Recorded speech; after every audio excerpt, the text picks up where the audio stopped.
They say that dinosaurs died out 66 million years ago. Well, there's three lines of evidence why I don't believe that's true. First of all, there's scientific evidence. The second is the historical evidence that people have seen these creatures. And the third line of evidence is the historical evidence from the Bible. Why did the dinosaurs go extinct then?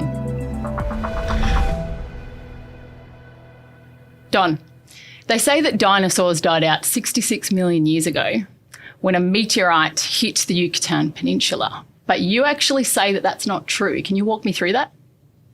Well, there's three lines of evidence why I don't believe that's true. First of all, there's scientific evidence, which is the soft tissues and proteins that are found in dinosaur remains, and that indicates that those dinosaur fossils are not millions of years old. That's number one. Soft tissue, okay. Soft tissue. The second is the historical evidence that people have seen these creatures in the last 500 years, 1,000 years, 2,000 years, and that's in the form of art that's actually found all around the world.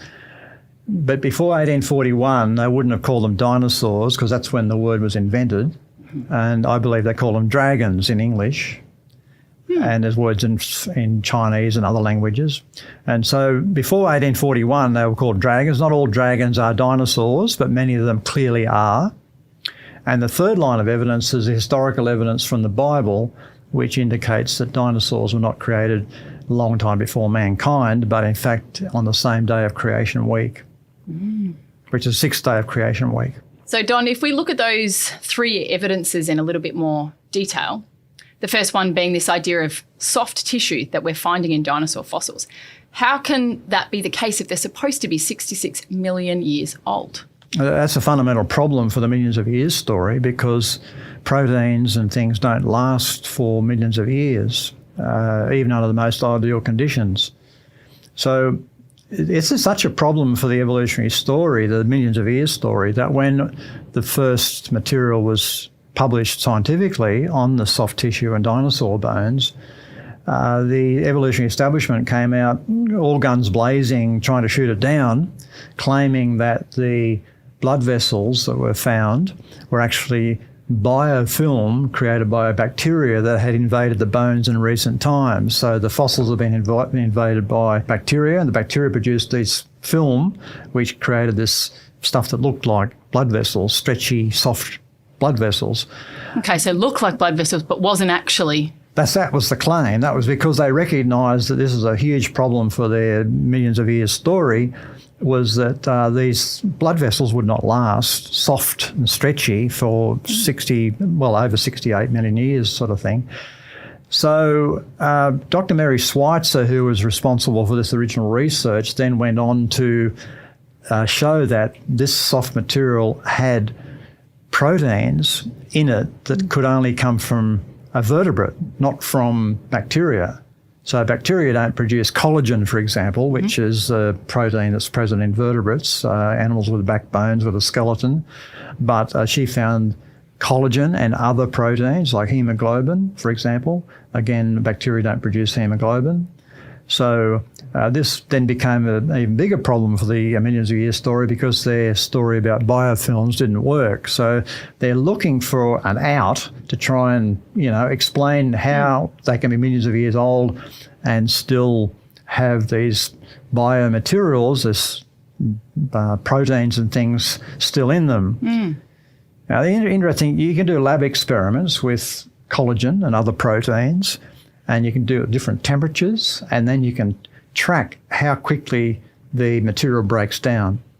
And you find out that even under ideal conditions with, say, at 10 degrees Celsius, which is sort of a temperature you would expect in the rocks, the fossils are found in, collagen protein, for example, won't last even 1 million years at 10 degrees Celsius. And this is end up with nothing connected. So the proteins are made of amino acids, and it would take just 1 million years for none of them to be connected. In other words, completely broken down. So in other words, this discovery is a big problem for the belief that they're millions of years old. And are they still trying to, if the biofilm idea hasn't worked, is there any other ideas that they're coming up with to try and shoot it down? Yeah, they've tried to shoot it down, tried to work out how possibly these things could be preserved. And one idea was that iron from hemoglobin. So the blood of the dinosaurs, the iron sort of precipitated out of something, and the iron preserved the proteins. Okay. But you would expect that, therefore, the best preservation would be where the blood vessels are, but in fact you don't find that. And also the lab experiments only looked at 1 or 2 years. And of course, if blood preserves things, you'd think the blood bank would be interested in that. I was just thinking that. Okay. It doesn't quite work. But blood breaks down and it doesn't preserve things. Another idea was they called it the toast idea. So, you know, when you cook your toast for breakfast, and that toast will last longer than if you've got a piece of bread. So you put a piece of bread out in the weather, it won't last very long, assuming to cover it up so the birds don't eat it. But if you toast it, it'll last longer. So the idea is there's some sort of toasting process went on chemically in the dinosaur bones, which helped preserve the proteins. But again... Toasting from what? Well... the burial process. The burial process and chemicals that flowed through the bones and that sort of thing. And so it's a very hypothetical concept again. But they're grasping at straws here because even if you toast your bread, it doesn't last for millions of years. Yeah. So it just goes to show what a problem this soft tissue and proteins are in these fossils. And it's not just dinosaur fossils either. They're ichthyosaur, 180 million years old, and there's other things from 200 million years old and even older, from hundreds of millions of years supposedly in the evolutionary scheme of dating things, intact proteins, intact bacteria that actually revived when they were recovered from supposedly 250 million years ago, for example. This is inconceivable if these things are really that old. If bacteria can revive, then surely it hasn't been buried and gone for that long. That's exactly right, yeah. So there's a fundamental problem with their whole millions of years deep time story, but they have to hang on to it because, well, time is a magic pudding that, creates everything, isn't it? And these discoveries, they keep being made, don't they? We keep digging up bones. We keep finding more and more of these soft tissues in all sorts of fossils. One of the things that Dr. Mary Schweitzer's work has done is just opened the whole door to the possibility that all sorts of fossils could have proteins and things in them, and even DNA. Even DNA has been found, fragments of DNA have been found in dinosaur bones. That's even more volatile and would decay more quickly. Than proteins. So this is a huge problem for their deep time story. That's the first part. And then you said if we had a look at dinosaurs actually, if they're not that old, then they've lived alongside human beings at some point. Well, that's certainly indicated by art that you find all around the world. Tell us about that.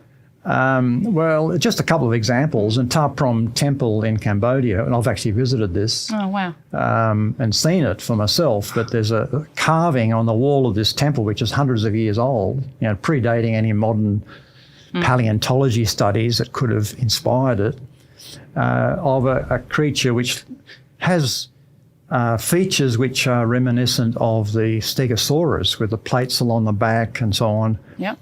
And it's hard to see how it's not some sort of dinosaur-like creature. Other ones, like Bishop Bell was buried in 1496 in Carlisle Cathedral in the United Kingdom, up in the northeast of England. And Dr. Mark Harwood, one of my colleagues, actually seen this himself as well. And a brass relief around the tomb in the floor of the cathedral, all sorts of animals are etched into the brass. Things like pigs and dogs and fish and things. Okay, animals that are alive today. Animals which we recognise as real animals today, but also there are 2 animals necking with long necks and long tails and 4 reasonably equally sized legs. The only animal we know that could be that is a sauropod dinosaur. A type of sauropod. And one of them, interestingly, has spikes on its tail. Now, I don't think you could name a sauropod dinosaur with spikes on its tail, or some of your kids in school might be able to name them, but there's one called Uncensored. Oh, I haven't heard of that one. Yeah, you haven't heard of it. Dinosaurs. See, but actually known from fossils, which has got spikes in its tail, and one of the long-necked, long-tailed sauropod dinosaurs. So, How would they have known? well, exactly. Could you say that they just thought it up in their imagination? Well, this is 1496, you see, and so there was no paleontology going on to study dinosaur fossils and things.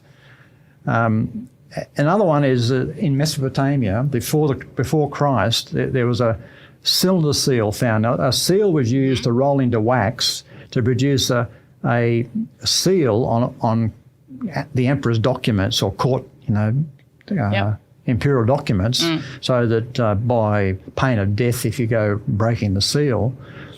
And this seal, when you roll it into the wax, produces an image of a creature which we know today from fossil studies as Tanistropheus. Now, there's a book by the name of Dire Dragons by a Canadian guy by the name of Vance Nelson, and Vance has travelled the world collecting art that shows that dinosaurs and people live together.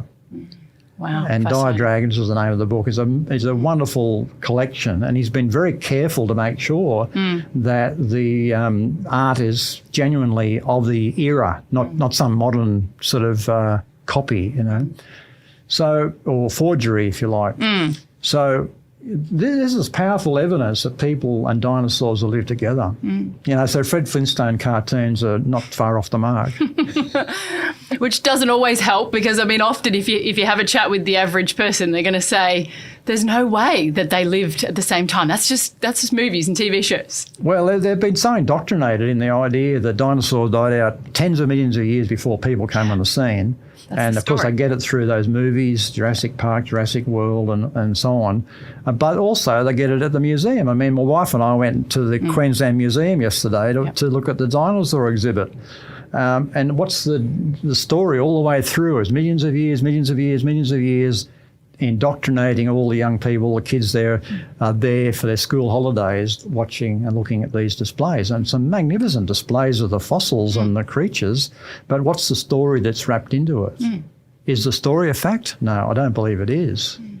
The fossils are a fact, but not the story that goes with it. And we know that stories are powerful, I think, particularly for young ones. Yeah. It's sometimes how we learn. So I think if we've got a story that sounds convincing and it's the one that's presented in the museums. Well, if you hear nothing else, that's what you tend to believe. Yeah. So people find it a bit, incredible that they could have lived together. Yeah. But that's what the evidence is telling us, that the millions of years story is a myth. So that book sounds handy to be able to look at them. If you can't go all around the world and visit these places, then to be able to have a look at them all collected in one book would be really interesting. Vance Nelson's done it for us. You don't have to travel the world. Yeah, that's fantastic. Yeah. And so then you also said, thirdly, that we have evidence in the biblical record of dinosaurs. Can you tell me about that? Yeah, so when we read about the creation in the creation week, the first week of Genesis, the first chapter of Genesis, we see there that on the sixth day of creation week, God created the land animals, which would include dinosaurs, and he also created mankind. So in other words, mankind and dinosaurs were created on the sixth day of creation week, and it says it was evening and morning the sixth day, so this happened in one day, and that would mean that dinosaurs and people lived together originally. I heard someone say to me the day, why didn't God say? When he said on day 6 what he made, why didn't he say? He didn't say that dinosaurs were in there. What would you say to that? He said land creatures as basically a generic, all-encompassing term for animals that live on the land. So behemoth in Job, behemoth in Genesis chapter 1 is actually a more general term of often translated as cattle, but it's not really cattle, it's land beasts, if you like, which would include dinosaurs. So English translation's not really helping there. Yeah, when it says cattle, it's not really cattle. It's broader than that, much broader than that. And what's the biblical description of behemoth? Well, Job chapter 40 has a very interesting description there of behemoth. Now, God is speaking to Job, and this is after the flood, so it means, and he's saying to Job, look at behemoth which I made along with you. Job had been through a pretty tough time, and God would reveal himself to Job in a wonderful way. And he's giving Job a lesson in the fact that Job doesn't really understand who God is. And he says, look at this creature I made along with you, which feeds on grass like an ox. And it talks about he has a tail like a cedar tree. Okay, a cedar tree is... Well, the cedar in the Middle East is the cedars of Lebanon. So King David went to Lebanon and bought all these cedar trees for the construction of the temple by his son Solomon. So Solomon had all these massive logs got from Lebanon, the cedars of Lebanon, because why? They didn't have any big trees in Israel to make the temple, so they got these big logs from Lebanon. So when the Bible says an animal has a tail like a cedar tree, it's talking about a big tail. Yeah. A big tail. Not something little swishy like an elephant or... Yeah, well, if you have a look at your Bible, it probably has a marginal note which says Behemoth was possibly an elephant. It's not like the description though, is it?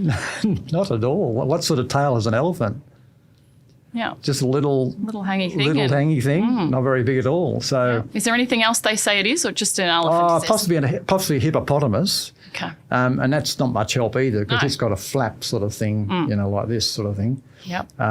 Certainly not something to remark on. I mean, if God was speaking about an elephant or a hippopotamus, he wouldn't have even mentioned the tail, because it's not significant. Yeah. Good point. Okay.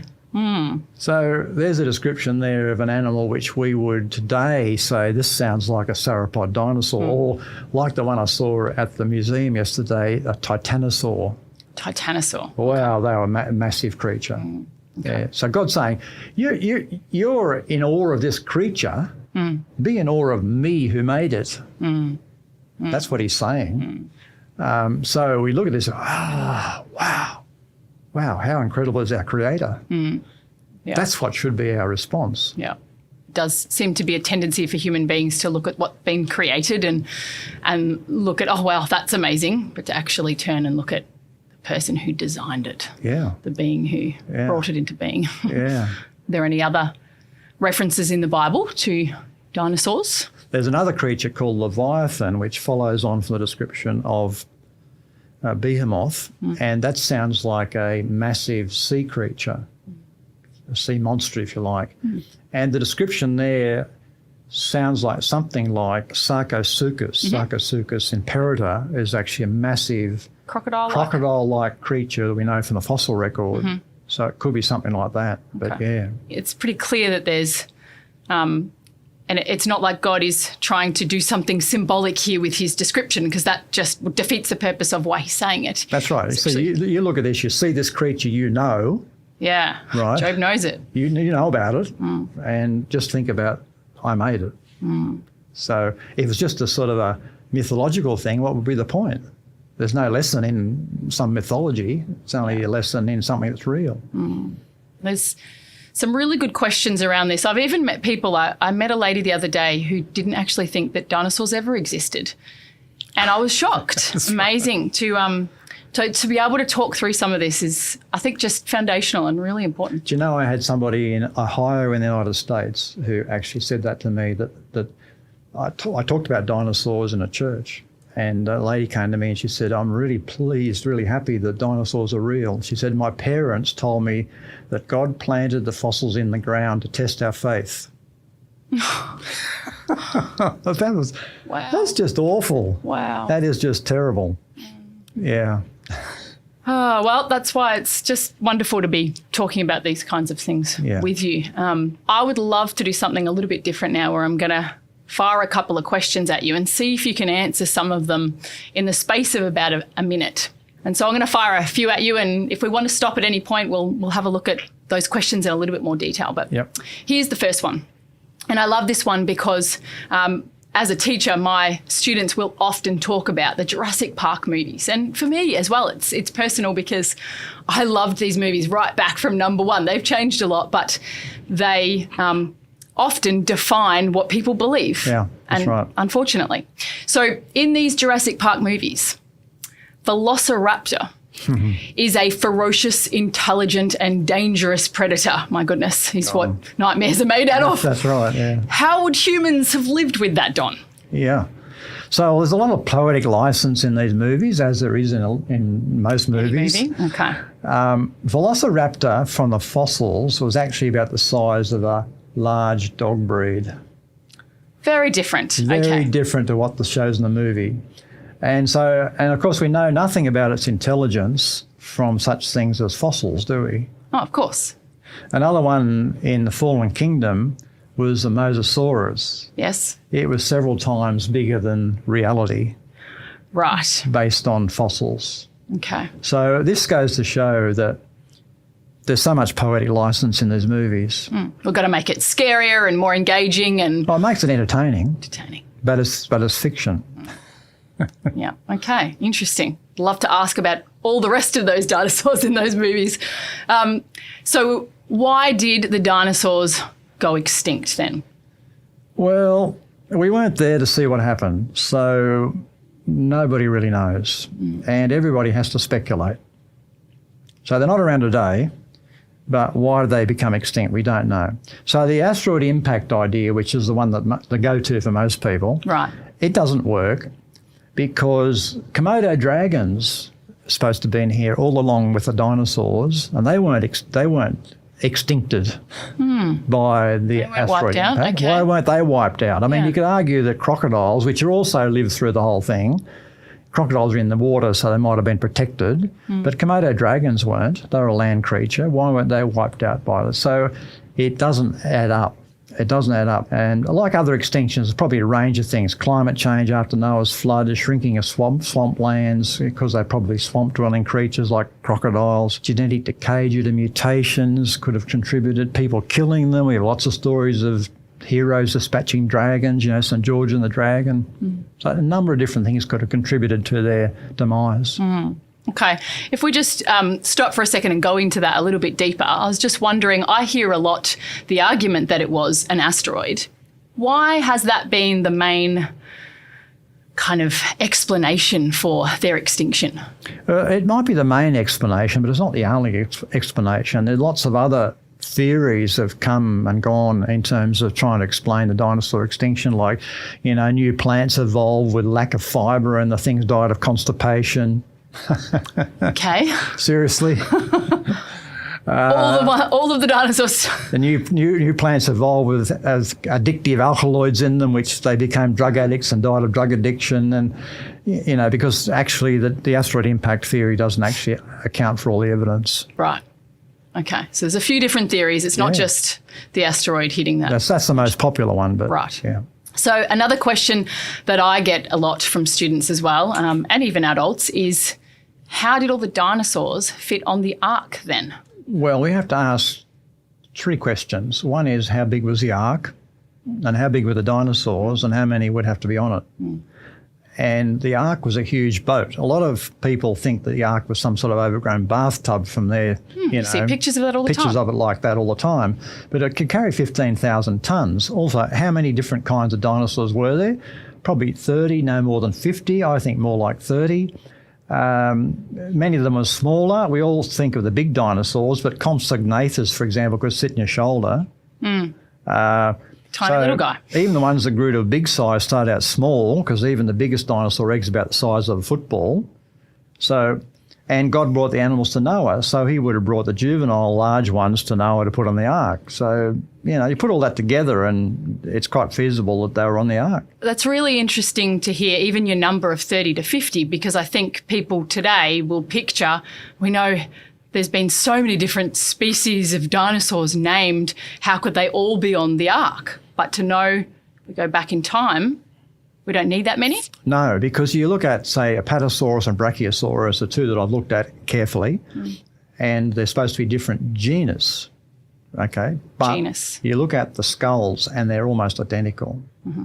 But what tends to happen is that dinosaurs found in different places tend to be given different names. And there is a process going on at present where they're actually rationalising the names and really realising there's a lot of duplication going on in naming of these things. So there's not as many dinosaurs as we no, think? there's not as many different kinds as what kinds. what some people think. Yeah. Okay. And I suppose the movies doesn't help with that, because with our movies, we get probably invented dinosaurs That's right. coming up. Yeah. So, Don, why do they think that birds have evolved from dinosaurs? Well, they had to come from somewhere. Yep. So, you know, there are certain features in dinosaurs, like the so-called bird-hipped dinosaurs. But funnily enough, they're not the ones that birds are supposed to evolve from. Oh, which one? Okay. So there's certain features in dinosaurs which sort of are reminiscent of some bird features, and so consequently there's sort of some basis there for starting there. But not all evolutionists agree with the idea that birds came from dinosaurs. Some top experts, evolutionary type people, don't agree that dinosaurs gave rise to birds. All right, another quick rapid fire question. We are told that dinosaurs died out so long ago. This is the story we are told. Why? It's part of the whole millions of years evolutionary, cosmic evolution story. And here's the problem. In spite of the evidence that dinosaurs didn't die out 66 million years ago, they can't let go of that, because to let go of it would be to admit that the whole story is up for kind of question. Pulls the rug out. It pulls the rug out from the whole story. So they've really got to stick with that, in spite of the evidence against it. So, Don, I find that in the classroom with my students, it's great that we love talking about dinosaurs. It's an exciting topic. But I often find that it's a big stumbling block for them, and almost without thinking it through, it's a pillar to say that evolution is true, because they've been taught dinosaurs means millions of years. And I think that's why it's so good that we're talking about this. Do you find that the lights start to come on when you talk about the fact that they don't have to be millions of years old? Absolutely. We have good friends that do shows. You know, they take a dinosaur exhibit to shows, and it's a very effective way of opening up a conversation with people who've just taken on board the evolutionary story. Because the evidence that dinosaurs did not die out millions of years ago is strong. And consequently, that opens up the whole question about what else have I been told? What else have I believed that's not correct? And it becomes a path towards enlightenment, if you like, to realise the real history of the world, which matches up with what the Bible says. And what sort of advice would you give if a student is saying to me, but Miss, you know, I go into the museum in the city and it tells me the whole story about evolution and the millions of years, and it shows me so convincingly that all these fossils are that old. What would you say to them? Well, I would take them to some of the art, right, that shows that people and dinosaurs all lived together quite recently, and say, how do you explain that if dinosaurs died out 65 million years before people came on the scene? Thank you so much, Don. This has been amazing to hear what you have to say on this topic. Thanks, Jess.